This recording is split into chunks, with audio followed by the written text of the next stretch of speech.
Make their cheddar how they want to. Yeah. But think That of I don't. That's why I struggle by. but think of the thing with Jay-Z. I mean not Jay-Z, but J. Cole. Hmm. J. Cole writes and talks about most of all his music about the struggle of African Americans and the issues and stuff like that in his area. And he says it in a nice poetic way and everything like that. That's what he does. When someone attacked him, he immediately came back with a song because that's what he does. I don't expect Jay-Z to be out there leading the protest because he's a rapper. Now, if he's good at doing it, then let him do it. But if he's not, why don't we put the people who are in the right? Because I don't need us. And Dave Chappelle said it best. They don't need a celebrity. We need people who actually know what the thing is, what's going on. The people who actually are down there, who's in there. Not even me. I'm going to tell you how I feel about everything. I'm going to tell you what I can do. But what I'm going to do is take people who are on the outskirts, financial issues, mental issues, those kind of things. I'm going to address those things the best way I can with those people because that's what I know I can do. I can't fix every situation, but I can put my hand somewhere in that protest or in that movement. J. Cole put his hand in there by showing up. He didn't have to show up. He could have been in his house chilling saying, this ain't happened to me. I'm watching TV. You get what I'm saying? Yeah. But I think we're searching for a leader. And we know the president doesn't represent us. Most presidents don't. Most presidents don't. Dante. Let's not even go there. Let's not even go there. But anyway, most presidents. Yeah, that's my big homie, Obama, man. Most presidents don't represent us, but we don't have individual leaders. And I talked about that last time that our black leaders are killed. When they start doing too much and being too powerful, they get killed. So how can we progress when we're separated all the time, even in our own community? They make sure that we're divided. That's why they show you those Candace Owens or those Terrence, whatever the guy's name is, or those two little twins or Brandon. I thought you were talking about Brandon Tatum. Is that the guys? Oh, that's he used to be a black police officer that is a Republican and like David Clark. Is his name David Clark? Yes. No. Sheriff? Yes. That is the sheriff. Yep. Yeah. So, and like I said, I respect what they talk about, just not my cup of tea. Doesn't fit what I feel. With that being said, we still have an issue with finding people that look like us that can lead us. But when they're white, we assume, we give them more credit than they deserve, that they're going to do what they say they're going to do. And when they get in office, they turn their backs. And they sometimes create laws that are even worse for us. The war on drugs, mandatory minimums. And we're not all criminals, but if you treat us like criminals already, it's easy to become a criminal. Because if I get stopped by the police, you can make me a criminal just like that. Yeah. Your tail light was out and you resisted arrest. Whoa, what you talking about? You get what I'm saying? And if you stop us 100 times more often than everybody else, you're bound to find something. You're bound to. Yeah. So, And don't talk about plea deals. Don't talk about plea deals. Oh, yeah. Don't talk about plea deals. Yeah. Please don't do that. It's rigged. No community control. No community control. No house arrest. Those things will set you up for failure. I'm telling this to anybody in the system. Do not do probation. Why are you trying to mess with Jarrell's money right now? I'm not messing with Jarrell's money because I'm talking about Florida. Okay. I'm talking about Florida. It's a setup for failure. all the time. It's a setup for failure. Unless you got to implement. Go ahead. No, go ahead. I was going to say the implementation of plea deals across the board is awful. But, and for people that don't understand, that may be listening, basically what it is they are going to give you an opportunity to plead guilty for a lesser sentence or a less harsh sentence. And what happens is it's that fear that now is instilled in us. Because if I go to trial, I'm looking at 10 years. If I take this plea deal, I get a suspended sentence and then I do probation. But people don't realize probation, you can do great. You get a 5-year probation. You can do great for 4 years, 364 days and mess up on that very last day and still go to jail for them 10 years. Yep. Perfection is what they want. Yep. So the implementation of that in Black America alone, again, across the board, it's awful. But with Black America, you're another statistic. That's just another way. I got the guilty. We got them as a record now. So now we got them where we want them. It's another way that they use to hold us down and create those criminal records. I don't want to get into a long soliloquy about it, but it burns me to no end when these plea deals are worked out, because you can be absolutely innocent, but because the fear that somebody of your peers is going to find you guilty, and now you're going to be looking at double, if not triple the time or hard time, people get afraid and people say, okay, I'll say I did it. So that way I don't have to worry about it. Yeah. So, but that was my little piece. But I apologize for going off on another one, but Oh, no. Because sometimes we need to tie those things together. Because a lot of times people think that who they're voting for or who they're rooting for is on their team. And the team that they're on, if you look at the history, is a team that's totally opposite than you. And sometimes a team that's the opposite that you normally don't go for may have the best track record for you.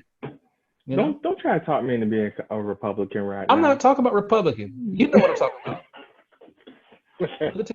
Libertarian. No, you one of those Rand Paul people? No, Joe Jorgensen. Okay, I'll do my research, because I am speaking from a place of ignorance right now. Well, at least I will admit it. I will admit but it. you admit it. I was before, and I said it last time.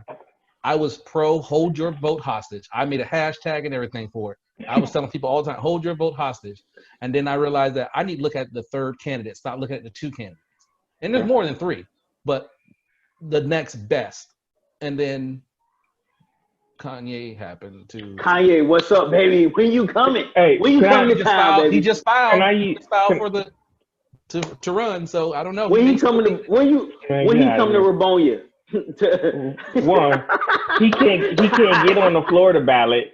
So sorry, you won't be able to vote for him because he already missed that deadline. Well, okay? we're not trying to vote for him. Dante is? Dante trying to vote for him? Oh, Paul Gerald. He gonna come to Seattle. You gonna vote for him? Nah, but I actually want to use Yeezy as an example of how crazy this country is and how money can really distort you. Can I just want 1 minute here. When Kanye first came out, he was the most blackety black man on this planet. They don't care about us on national TV, right? The block party, all this dope stuff. I mean, those albums, right? And now we fast forward to now, and we got Trumpety Trump and invisible airplanes and MAGA hats. If you don't see how bad this country can distort you from yourself because of money, to me, Kanye's the poster child of what you don't want. Sorry, I had to do my thing right there, man. Sorry. I've been pushing this episode off so long, and I swear next time I'm doing this episode, okay, I'm just gonna have to break out into it because he said the exact same thing we talked about last episode. But it ties into how I almost became that Candace Owens kind of figure because my mindset was on, it's not me, it's your issue. If you black and you get pulled by the police, that's your fault. You get what I'm saying? Yeah. If you black and you get caught up in this, it's because in my mind, I was hanging around the right white folk or the right people that looked the part until with some of them same folk and you start getting those looks while you eating and you just like, well, why are they looking at me like this? I'm one of you. Right. You know what I'm saying? Until you ain't. Forgetting that this don't come off because I talk this way. This doesn't come off because I think I'm that way. No. And then when you hang around certain people, they don't see what you see. So they're thinking, oh, everything's fine.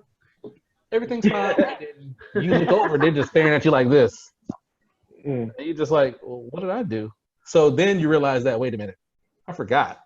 Martin Luther King, Malcolm X, Frederick Douglass. These are people who were educated and still got their issues. You know what I'm saying? Still, some died and, some got killed. So now I look back and I say, how foolish I was of trying to follow the American dream that wasn't never meant for me.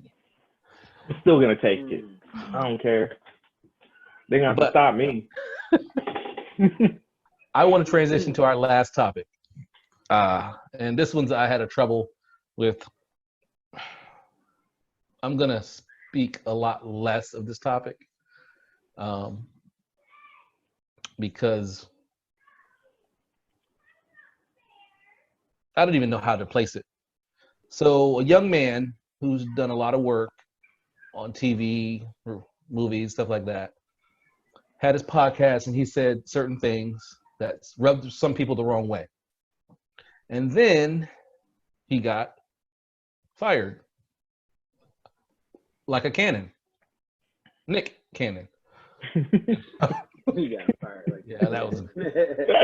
I see what you did there. You see what I did there. Yeah, that was good. So he got fired for saying things that were his truths. Mm-hmm. They were his truths, and he wanted to let the world. Well, he wasn't even talking to the world. He was talking to former member of Public Enemy, and I'm gonna mess up the name, Professor something. Either way, I'll have the link to it. But he was talking about a lot of different things. He was talking about. I think the biggest thing that got him in trouble was he delved in saying that people with less melanin were less. They're less than people with melanin, and because of that, it's sort of almost the opposite of what we right now. We have less, so we spend more time trying to get to that level of more, and we become what they view as more violent or I'm not using the word violent because we're not violent in a sense like that, but we do things to get to that level. We do more. We would do more off-brand things to get to that level. So what they were saying, what he was saying was that, and I'm trying to make it as clean as possible. I mean, he said it clean, but I'm trying not to go the route he did because I don't want them canceling me. Although there's nobody to cancel me, so I really don't care. But what he was saying was that they were savages, they raped people, those kind of things, because that they was looking for that God complex that we have because that's what they viewed us as. So when they met us, we taught them things. We gave them information, and they want to get that. So they did anything they could to get that. And he was saying once they realized that they can mix the race and make a lighter version of part of them and part of us, that's what's started this whole transition from, because we're people of faith, we know what Jesus looks like. The true Jesus, what Jesus looks like. So we know he was a little bit darker than what they show on these pictures and stuff like that. So when we look at the community of Jewish today, they don't represent that. So he was saying that the true Jews were pretty much black people. Yeah. There you go. Yeah. I beat around that bush real long. You did. I was beating around that bush for a long time. Look, it's a touchy topic, man. I was wrestling with my mind trying to talk about it, and full disclosure, my girl, she's mixed. She identifies as mixed, not identifies as white or as black. She's both races, so she takes in consideration of both races. But a lot of her ideas and mindsets are formed from her culture, which she grew up, which was black. So she identifies a lot of times with those struggles and things like that. She's been in the store together with me, and they're following us around, and we probably make more than what they make in the whole store, but they still follow us around. But talking to her about it, she's like, unless I researched all that information, I don't know if that's just truth. You know what I'm saying? So what he's saying to somebody could be false, and they take offense of that, and that's not fair, because what he was saying, could hurt somebody, telling somebody that they're not something. And I was defensive. I was like, well, tough. We've been hurt before. They've been taking our identities for years. It's about their time. And I thought about it. I was like, well, I got a lot of friends who don't feel the way that a lot of these people feel today about us. So I had to pull my mind out of that situation. That's what was making me hard to talk about it, because if you're Jewish today and your history has got some issues with people treating you terribly, as well as blacks. But this is my issue. America has done their best to make sure that the Jewish people are comfortable. Whereas with the black people who they did all this harm and heinous things to, they still treat them like crap. And because of that, it makes me feel like, what is so important about preserving that relationship and not preserving the ones who actually are from this area? Because if you think about it, we're original Americans here. We were brought here to build this land, so we are the most patriotic because we went through all the struggles. So what makes us so bad to them? And hearing how Nick was explaining, and I've heard these stories before and heard these conversations before about the true Jews being black and stuff like that. And it could be an identity thing right now with us again, like I talked about before. It could be an identity crisis, and we're still hoping that that's who we are.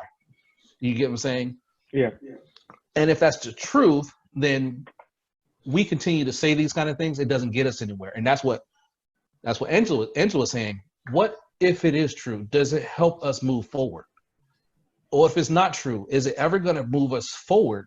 Or are we going to sit here and fight and argue about if it's true or not?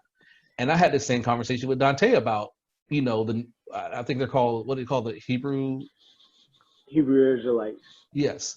And I was saying, when people talk from that realm, if they're not talking and they're not throwing daggers at you trying to prove a point, then you have to ask them, what is their faith? What do they believe about this that makes it so right?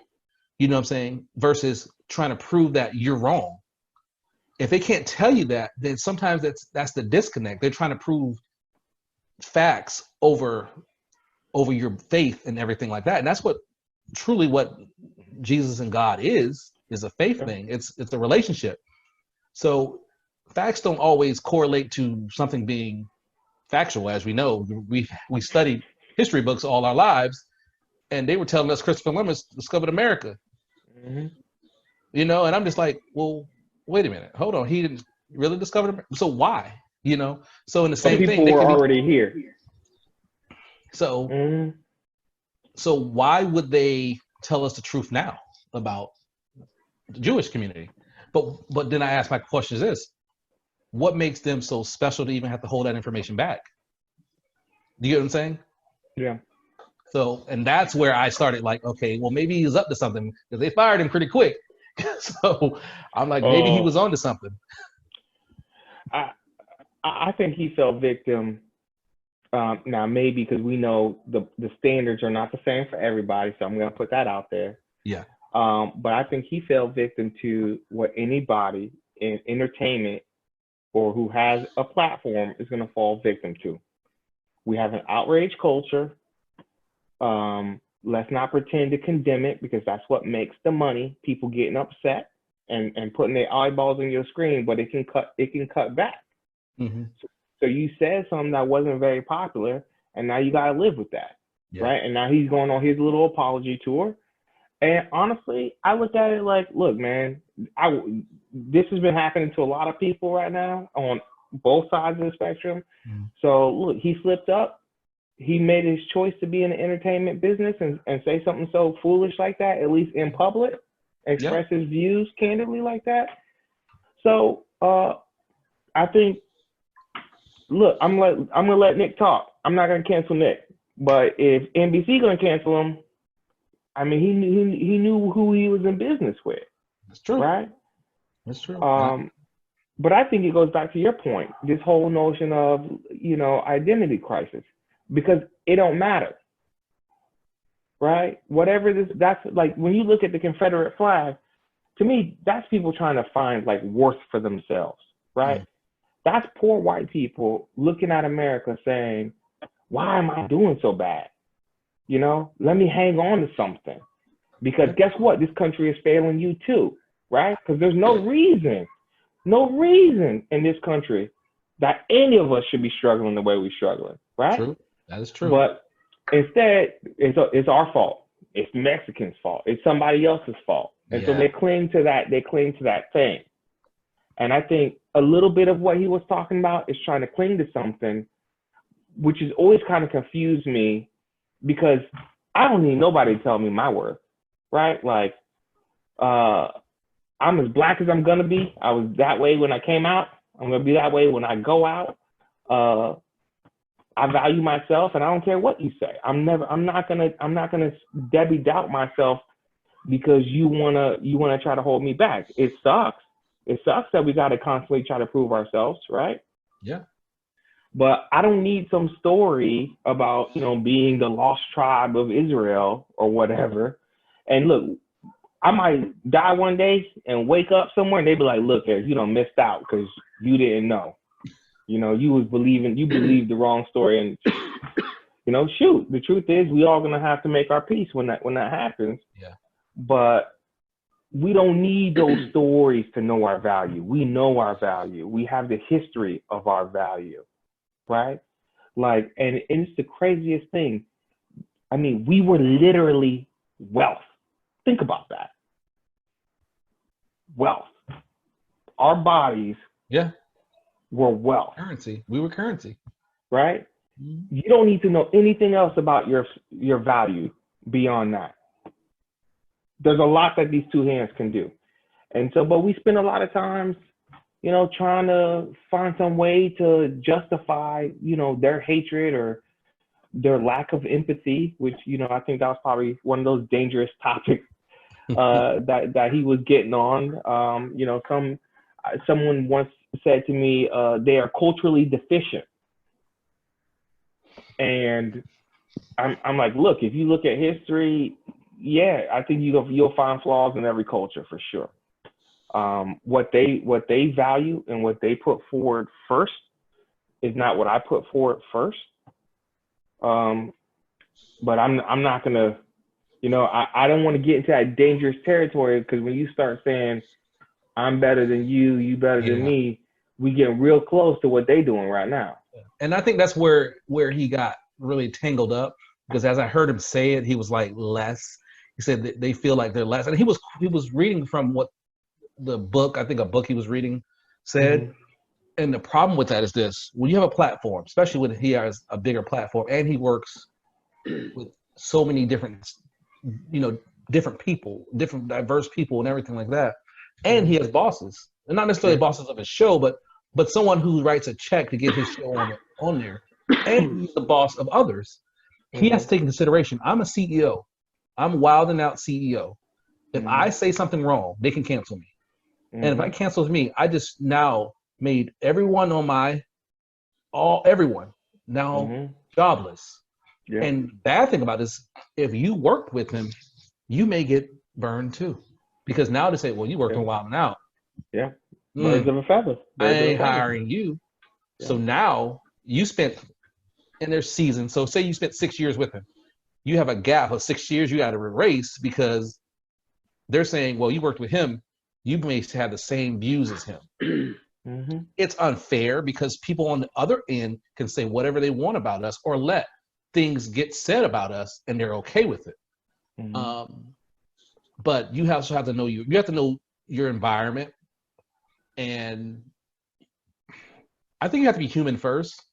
Yeah. The biggest thing, you got to be human first and have a heart to understand that even if you feel a certain way about a group of people, or you feel, let me not say a group of people, but you feel a way about some information that you obtained, you can't assume that your information that you got is, even if it's true, you can't assume that everyone's going to receive it the way you received it. And I think in that mindset he was talking about, the guy he was talking to received it. He's trying to dish it out. So he's having that conversation with him. They're both receiving it, but your client, your audience is going to be like, whoa. Even people that look like him be like, I don't know about that. So think of Jesus. People always looking for ways to say Jesus didn't exist. I mean, there's all kinds of things that says that Adam and Eve wasn't here.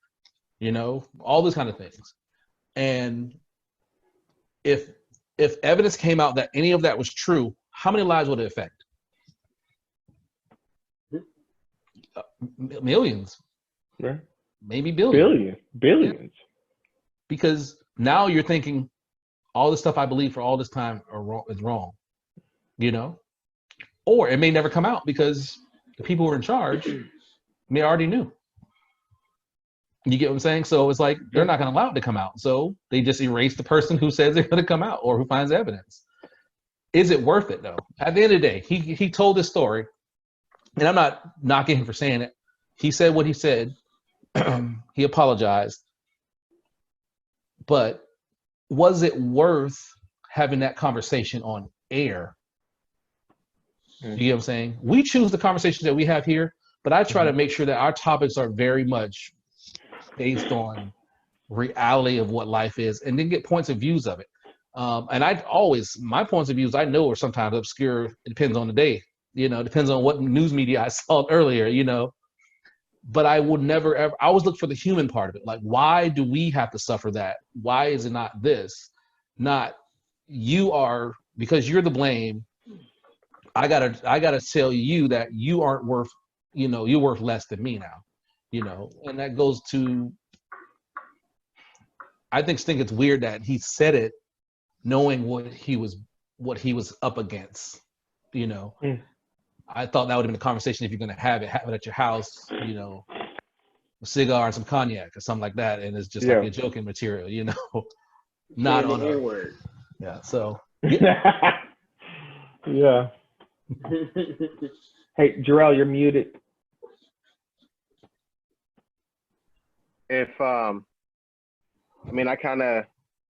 go back to the N word, and you have to understand what you're saying, and you also got to be okay with the backlash that may happen based off of what you say.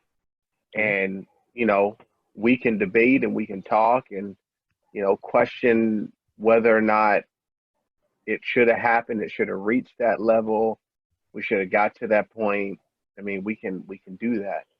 But at the end of the day, like we talked about, whether it's bosses or whether it's public opinion, any of it, I look at it as somewhat the same as what we are going through, where, people are speaking out and people are saying things against Black Lives Matter and saying all lives matter, and, stating their opinion, which, they have their rights. But when you make it public, when they go on Facebook and put it out there, that's public. You put it on Twitter, you put it on Instagram. So you got to understand that there can be criticism. Just like I understand if I say Black Lives Matter, I understand that there may be some criticism with that. And I'm okay with that, because I will debate you. I will talk to you about it. I will let you know my feelings about it. And I think if he did anything, in my opinion, wrong, is, he went back and apologized. Whether it was to mend some things, and maybe he didn't think it was going to reach that level, but that's being unaware. So what I feel about what he said, I think that there was some good stuff in there. What I've learned in marriage is it's not always what you say, it's how you say it. Yeah. the context of how you say it, the tone of how you say it. And I think maybe if he would have used some different words, it could have been different. But again, at that time, he chose to use those words and say those things. And I don't think, you know, maybe I'm just naive. You know, I don't think he intentionally meant to hurt anybody. I think he was speaking, you know, off the top, speaking his heart, speaking what he felt. But at the end of the day, like you guys had already said, you know, when you got an audience, when you got bosses, when you got those things, you got to be mindful of what you do. I don't work for myself. I work for somebody else. So if I'm on social media, you know, or put it this way, example, I want to go get a job, but my Facebook is littered with all I do is drink and I got a drink in my hand every night. Well, if that employer goes back and like, well, you know, let me do a thorough check. Let me check them out. And they go into my Instagram, Facebook or something, and all I got is a drink. Well, that might give them a perception of me that is not really reality, but that just might be people caught me when I just had a drink. Or either way, it's going to affect maybe if they hire me or if they don't hire me. And I think that we all have to be, I'm not saying that you got to be cognizant of what you say. You just got to be cognizant of that there could be a backlash or there could be issues based on what you say. And I think I'm not going to say he did. He may not have done that. But like we talked about, you know, that controversy thing, maybe it was a play and he was doing it for a certain reason, but maybe that certain reason didn't come out like it was supposed to.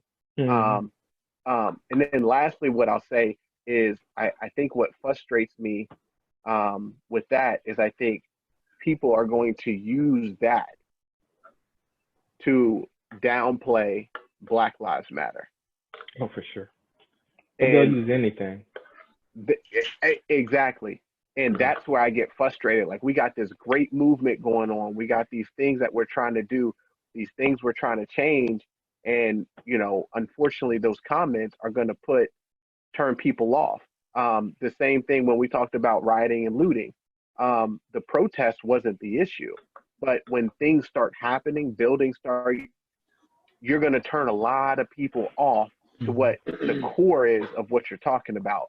So, you know, again, there were some good things that I think he said and that he went into, and I can understand somewhat of where his train of thought was, but you just have to be mindful of the outcome or a possible outcome in this day and age, with social media. Same thing with police officers. You used to be able to go do what you needed to do. And I preach to people, police officers have more discretion than the president. They can take your life and all they got to do is write down on paper why they did it. And for the most part, it used to be, okay. But now we got this social media. Everybody got a phone. Everybody got that. And everybody has an opinion and wants to be heard. Yeah. So he violated that part maybe of not educating himself fully, thinking about what could happen and thinking about the effects of what he said. It's almost like one of those kids and older people, I won't say old, but older people that don't have a filter. They just say what they say, and they don't think about how it could make somebody feel or how it could hurt somebody. Deshaun Jackson did the same thing. And when we look at it, it just gets frustrating because in this day and age, I think we have to be more vigilant because we have a movement, a conversation that we're trying to have. And I want every ear possible that we can have. I don't want somebody turned off because somebody said something that really doesn't have to do with the movement, but you're going to use it as that. Yeah. So, but that's all I had with Nick Cannon, man. I still don't like the apology per se. I understand why he did it. I think maybe I'm frustrated at us as a community because I know he got a lot of backlash from African Americans about making that apology. But again, he was worried about that bottom line. He was worried about all those issues then. I needed you to do that days ago. Yeah. Yeah. You got anything, Dante? Man, Pastor? I could go down so many different avenues. I don't even know where to go. I will say this. All right, I'll start here.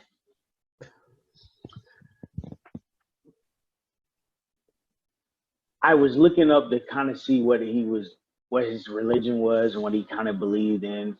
Only thing I saw was Christianity. However, I do know that when I hear people start talking about that the black people are the real Israelites and stuff like that, usually that means that they are Hebrew Israelites.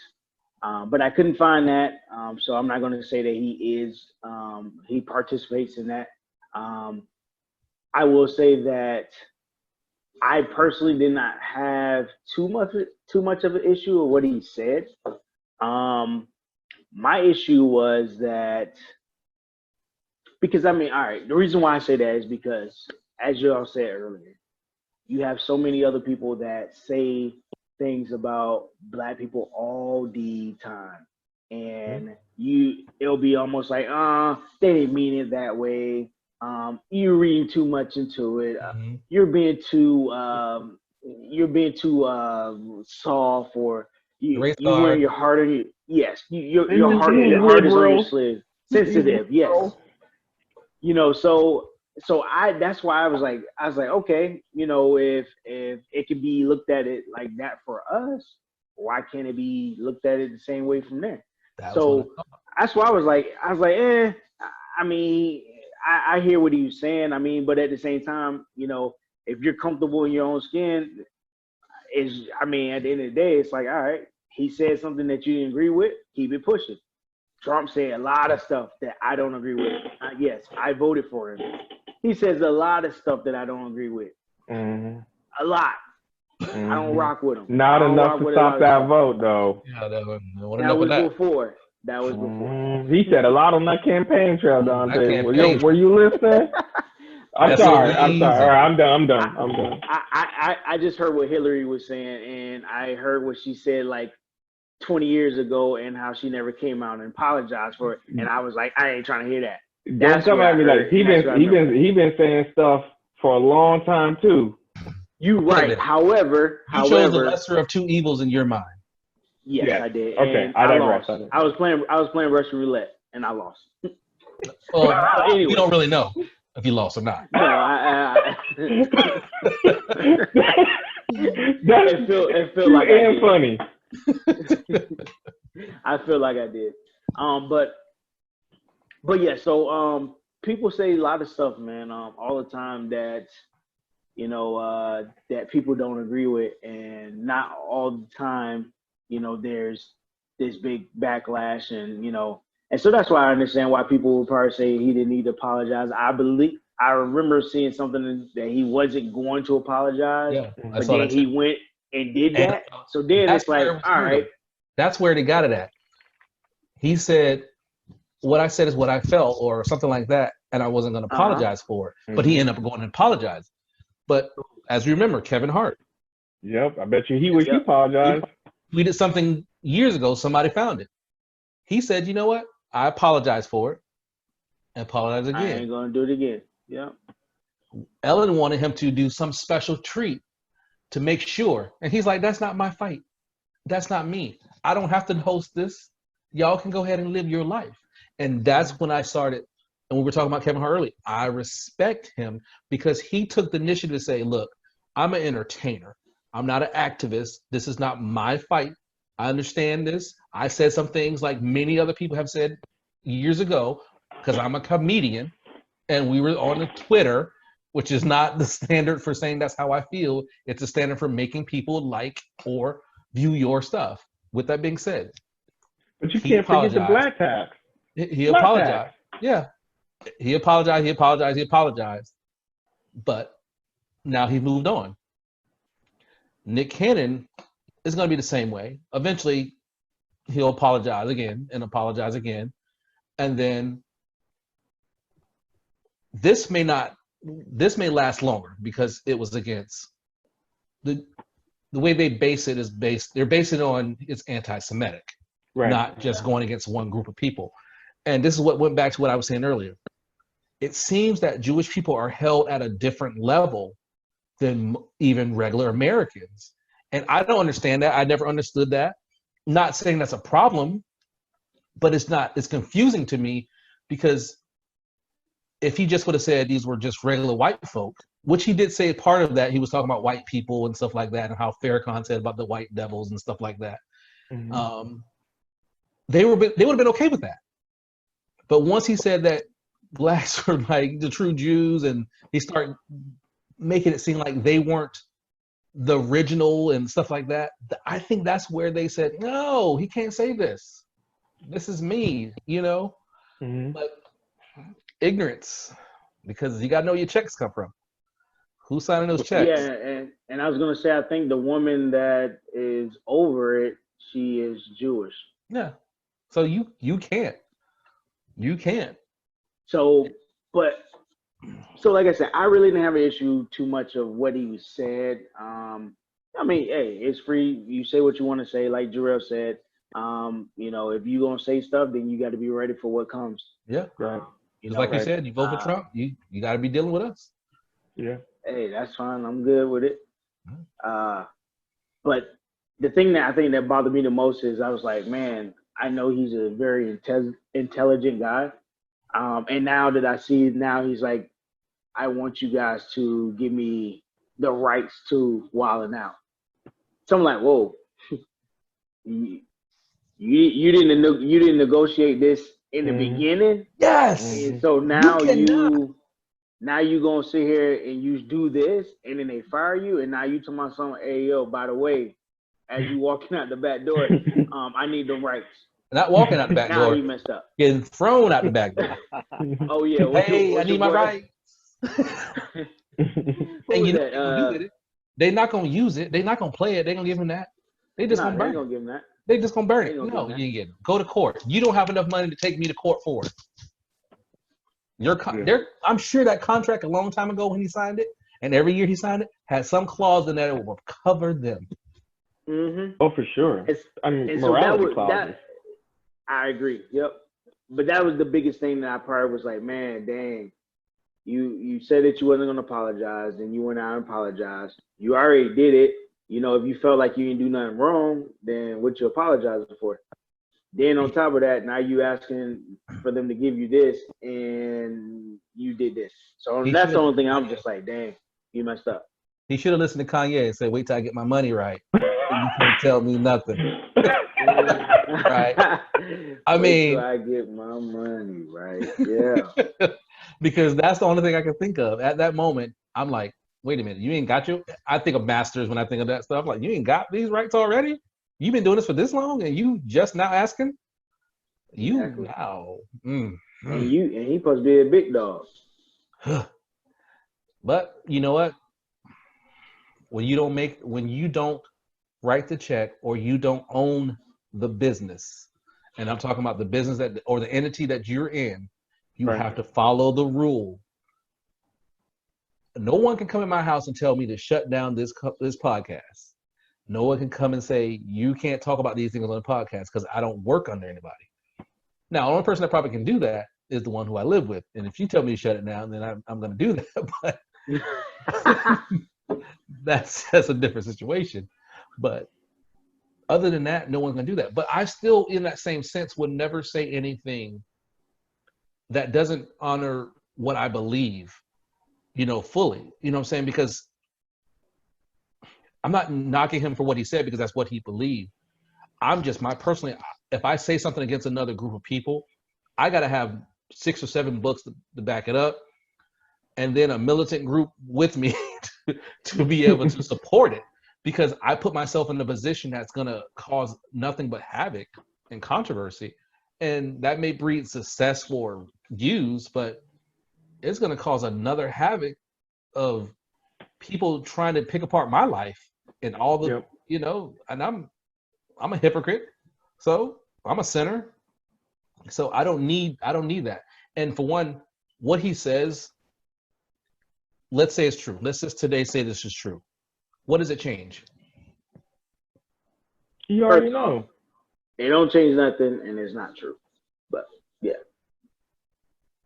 So, well, I don't know. Let's not have that debate, Dante. We're not having that debate. I don't know. It doesn't change anything. It doesn't change anything. That's the biggest thing. If it doesn't change anything, then why do we worry about it? Yep. We got other things to worry about. Let's worry about the equality. Mm-hmm. But it goes back to what we were talking about earlier.